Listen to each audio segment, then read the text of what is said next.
Lubog sa baha ang ilang kalsada sa Binyan dahil sa pag-apaw ng ilog. At live mula sa Binyan, Laguna. Nasa frontline ng balitang yan si Gary De Leon. Gary, kumusta ang sitwasyon dyan? Julius, sa ngayon lubog nga yung mga kalsada dito sa Binyan, Laguna. Dulot nga ng maghapong pag-uulan dahil sa Typhoon Christine. No? At ang naging dahilan niyan ay yung pag-apaw ng mga ilog.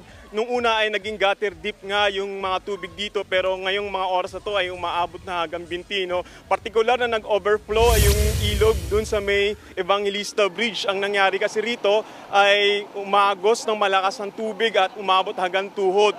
Mabuti na nga lang, yung lugar naman na daanan mula Binyan going to San Pedro City ay passable naman sa mga kababayan nating motorista. No? Sa ngayon, medyo mataas na rin ang tubig dito at ilan sa mga tinitingnan dito ng CDRMO ay ang kanilang pagre-rescue kung sakaling magpaparescue na yung mga kababayan natin dito sa Binyan, Laguna dahil sa patuloy na pagtaas ng tubig. Yung LGU naman ay naghahanda na ngayong magdamag sa maaaring mangyari kung magpapatuloy yung pag-uulan at ang mangyayari ay magre-rescue rin sila o magpapadala ng mapangunahing tulong, partikular sa mga barangay na kanilang tinitingnan na maaaring lumubog na sa baha.